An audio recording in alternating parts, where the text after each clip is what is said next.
I have a favorite type of sugar cookie, and it comes from an old Ward cookbook from when I was 14 years old. I think my mom got this book, and this one right here, I made one year for Matt when we were really young, before we got married, I think, and it's been my favorite ever since. And I've started to wonder if that style of cookie has roots in Utah, because one season we were watching the Kids Baking Championship, and there was a young contestant from Utah, and as for one of their twists, she decided to make a sugar cookie to serve along with her main dessert. And Duff said to her, well, you know, it's good, but it's not a sugar cookie. And oh, my dander got up on behalf of that young baker, and I wanted to jump through the screen and stand behind her with my hand on her shoulder and say, no, that is a valid sugar cookie. I knew when she was making it because it has sour cream in it, and they're thick and soft. And Duff's point was sugar cookies are thin and crisp, and like, no, that's geographically shaming us. So when I think of a sugar cookie, I think of something that's almost kissing cousins to a biscuit. These that are making today they should be American buttercream frosting delivery devices. You need something hearty enough to handle the frosting that I'm going to put on top. American buttercream is like too much. It's too fat, too sweet, too heavy. It's in your face, it's not subtle, and so you want a cookie that can stand up to that. There's a brand of cookie called Loft House. Loft House originated in Ogden, Utah, which is where I was born and raised, and they started in 1994, and again, it's a soft sugar cookie slathered with buttercream frosting. So that is the direction we're heading today. If you want thinner, crispy cookies with gorgeous, artistic royal icing, I'm not the place to look for that. I admire greatly the artistry and the work that goes into those, but I'm never going to be the person that has the patience to make those. So off we go with a cookie that's been in my life for over 30 years.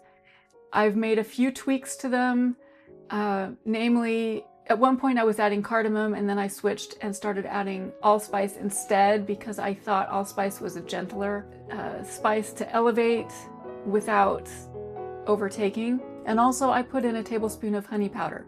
These cookies can absolutely be made without the honey powder. You don't even have to substitute a tablespoon with extra sugar. It just adds something unexpected and sweet. All right, are you ready to make my favorite cookie of all time? Let's go. Okay, there's nothing special about this assembly of these cookies. It's straightforward as you would with pretty much any cookie. I've got my granulated sugar. This is my 1 tablespoon of honey powder. Again, recipe will be perfectly fine if you don't put it in. And then a 1/2 cup of butter, softened.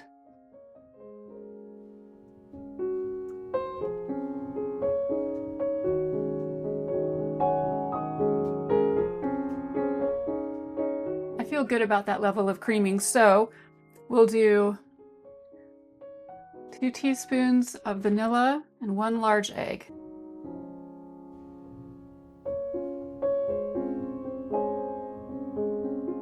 All right, this is my flour, and here's my allspice, salt, and baking soda.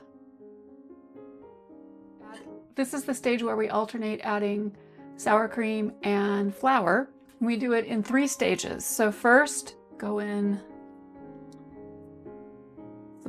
about a cup of flour.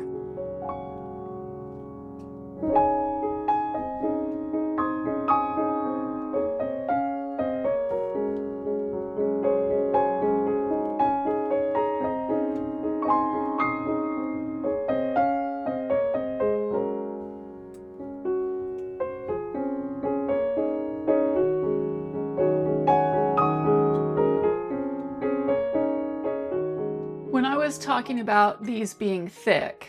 It's a matter of preference. This, I'm going to be using a rolling pin with spacers. These are a 1/4 inch, but I am going to just make a very few cookies that are a 1/2 inch thick. Obviously you can use whatever shape cookie cutter you want, but I am using, it's about a 1.5 inch round. It makes little bite-sized cookies and I prefer those.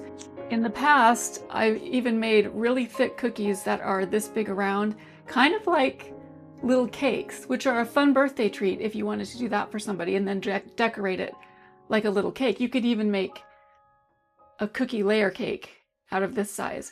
But today, because of the packaging I'm going to use, I'm just making little circles. So, dust my surface. I'm going to tip my dough out. Some recipes call for chilling the dough before you roll it. I find that for this dough, I prefer to roll it and cut it room temperature, and then I chill the cut cookies before I bake them.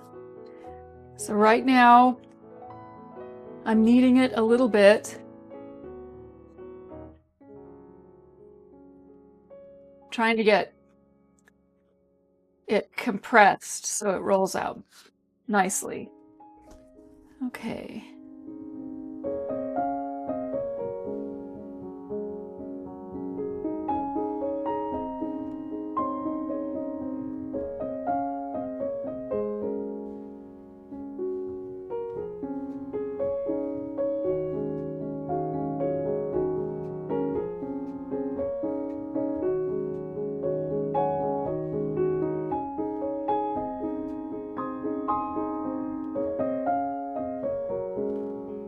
See how thick that is?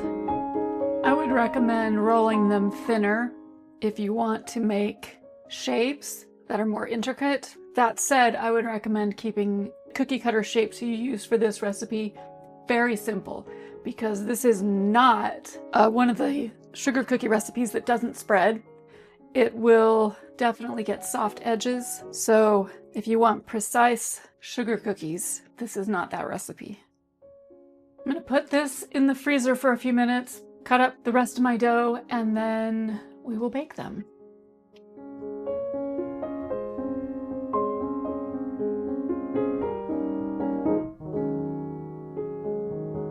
Yep. See how puffy these are? Big and fat.